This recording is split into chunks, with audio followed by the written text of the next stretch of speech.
Shalom saudara-saudara yang dikasihi oleh Tuhan. Sebagai orang percaya kita tidak boleh menyamaratakan semua. Tapi kita harus di dalam hikmat Tuhan tahu menempatkan segala sesuatu pada tempatnya. Saudara, dalam hidup kita sebagai orang percaya ada yang sifatnya keanekaan. Dan karena keanekaan itu adalah berkat Tuhan. Tetapi ada hal yang tidak boleh ada keanekaan. Karena itu terkait dengan iman Kristen, apa yang dinyatakan oleh kitab suci. Salam jumpa dalam program Tuhan adalah Gembalaku.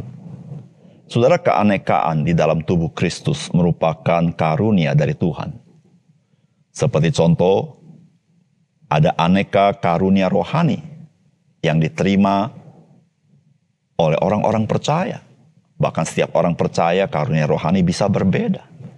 Ada aneka pelayanan di dalam tubuh Kristus yang semuanya penting di mata Tuhan.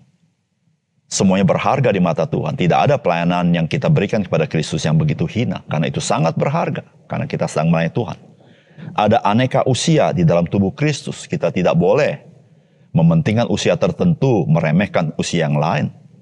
Kita tidak boleh menilai usia tertentu lebih produktif, yang lain tidak produktif, maka kita tidak menghargai yang tidak produktif. Karena keanekaan itu adalah sesuatu yang Tuhan sediakan bagi kita. Ada aneka latar belakang di dalam tubuh Kristus. Namun satu hal yang sangat penting bagi kita untuk kita hayati. Saudara, Tuhan menempatkan keanekaan itu dalam satu tubuh Kristus. Sehingga saudara, keanekaan itu bukan alasan bagi kita untuk melakukan perpecahan. Melainkan itulah alasan bagi kita untuk bersatu. Karena kita perlu perbedaan-perbedaan itu agar kita saling mengisi untuk kita bertumbuh ke arah Kristus. Namun saudara, ada hal yang prinsip yang tidak boleh berbeda, tidak boleh beraneka, yaitu terkait prinsip-prinsip iman Kristen, yaitu pengajaran dari firman Allah. Saudara-saudara, ketika kita membiarkan pengajaran-pengajaran yang tidak sesuai Alkitab, itu tumbuh subur.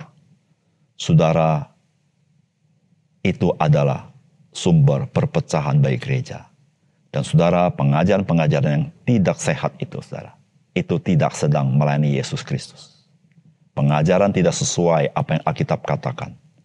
Itu tidak melayani Yesus Kristus dan tidak membuat gereja bisa bertumbuh. Saudara, mari kita membaca Roma 16 ayat 17-27. Tetapi aku menasihatkan kamu, saudara-saudara, supaya kamu waspada terhadap mereka yang bertentangan dengan pengajaran yang telah kamu terima. Menimbulkan perpecahan dan godaan, sebab itu hindarilah mereka. Sebab orang-orang demikian tidak melayani Kristus, Tuhan kita, tetapi melayani perut mereka sendiri. Dan dengan kata-kata mereka yang muluk-muluk dan bahasa mereka yang manis, mereka menipu orang-orang yang tulus hatinya. Kabar tentang ketaatanmu telah terdengar oleh semua orang, sebab itu aku bersukacita tentang kamu. Tetapi aku ingin supaya kamu bijaksana terhadap apa yang baik dan bersih terhadap apa yang jahat. Semoga Allah, sumber damai sejahtera, segera akan menghancurkan iblis di bawah kakimu. Kasih karunia Yesus Tuhan kita menyertai kamu. Salam kepada kamu dari Timotius, temanku sekerja, dan dari Lukius, Yason, dan Sosipater, teman-temanku sebangsa. Salam dalam Tuhan kepada kamu dari Tertius, yaitu aku yang menulis surat ini. Salam kepada kamu dari Gaius, yang memberi tumpangan kepadaku dan kepada seluruh jemaat. Salam kepada kamu dari Erastus, bendahara negeri, dan dari Quartus, saudara kita. Kasih karunia Yesus Kristus Tuhan kita menyertai kamu sekalian. Amin. Bagi Dia yang berkuasa menguatkan kamu menurut Injil yang kumasyurkan dan pemberitaan tentang Yesus Kristus sesuai dengan penyataan rahasia yang didiamkan berabad-abad lamanya, tetapi yang sekarang telah dinyatakan dan menurut perintah Allah yang abadi telah diberitakan oleh kitab-kitab para nabi kepada segala bangsa untuk membimbing mereka kepada ketaatan iman. Bagi Dia, satu-satunya Allah yang penuh hikmat, oleh Yesus Kristus, segala kemuliaan sampai selama-lamanya. Amin. Saudara yang dikasihi oleh Tuhan, bagian paling terakhir dari surat Roma ini, Rasul Paulus memberikan peringatan, nasihat, dan dorongan bagi jemaat di kota Roma.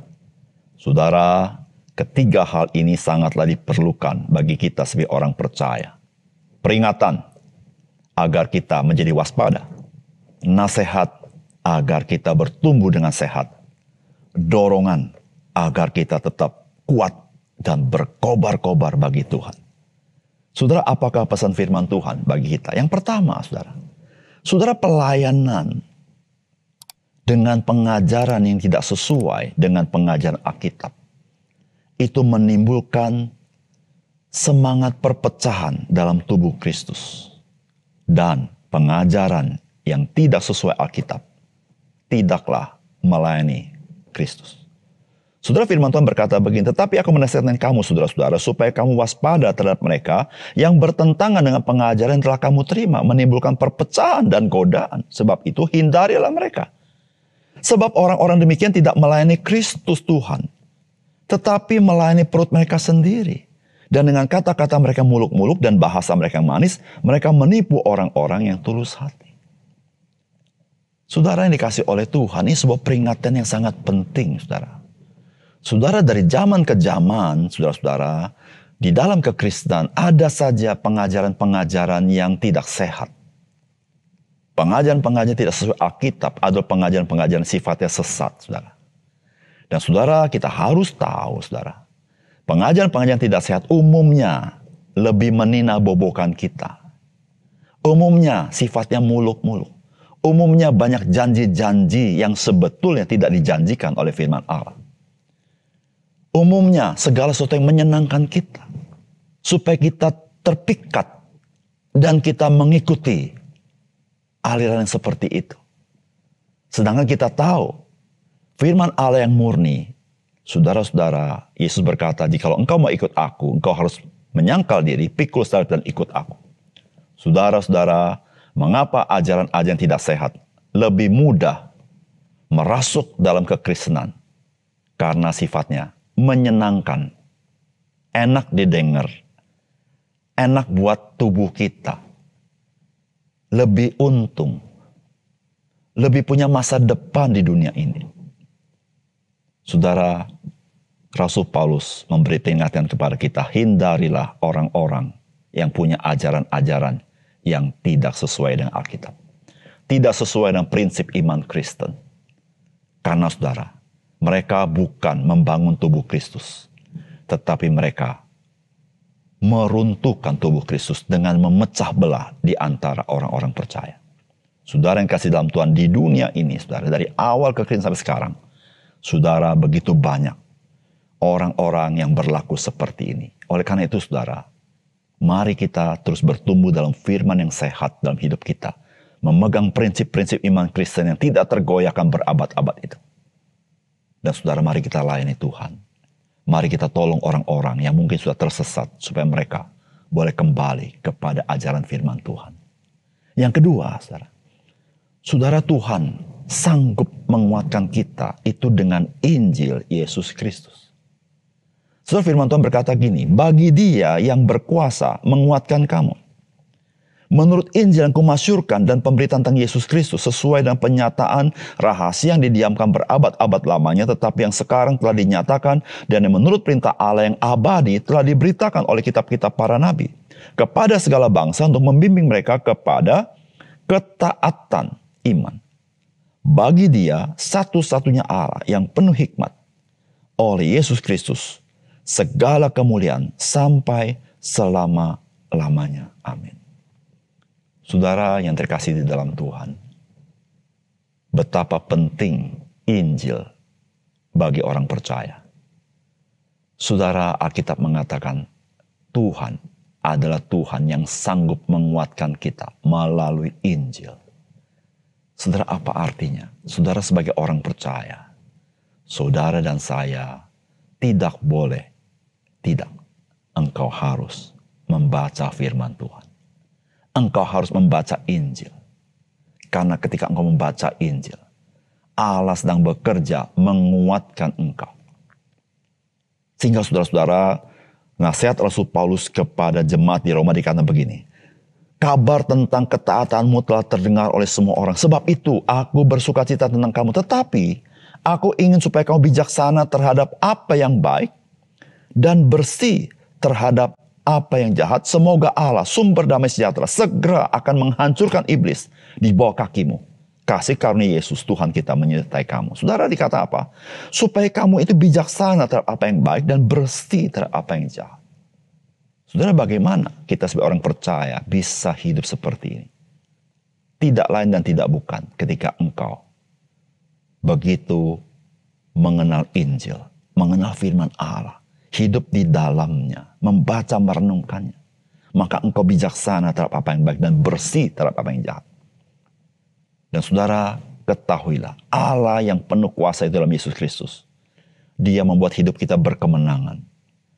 Kuasa iblis tidak sanggup menahan kemenangan orang percaya. Karena kuasa itu, yaitu kuasa iblis, telah dipatahkan oleh Yesus Kristus yang telah mati di kayu salib. Oleh karena itu, saudara yang kasih dalam Tuhan, mari kita menjadi kuat di dalam Tuhan. Menjadi kuat di dalam anugerah Yesus Kristus kepada kita. Menjadi kuat di dalam firman. Tetapi saudara, kita menjadi orang yang mencintai Tuhan dan mencintai orang lain sebagaimana Kristus mencintai kita. Saudara, mari kita berdoa. Bapa surga, terima kasih untuk kebenaran firman-Mu yang memberkati kami. Sehingga mata rohani kami telik. Betapa Tuhan kami perlu sekali memiliki fondasi iman Kristen yang kokoh. Dan kami perlu sekali punya kepekaan akan ajaran-ajaran yang sejati, ajaran yang sehat dari firman Tuhan. Supaya kami tidak terperosok. Dan tolong kami ya Tuhan. Supaya kami selalu bergantung kepada Engkau. Nyata ketika kami bergantung kepada firman Allah, kepada Injil Yesus Kristus. Sehingga kami punya kuasa dalam pelayanan kami. Bukan kuasa kami, tapi kuasa Kristus yang bangkit itu. Terima kasih untuk firman Tuhan. Dalam nama Tuhan Yesus kami berdoa. Amin.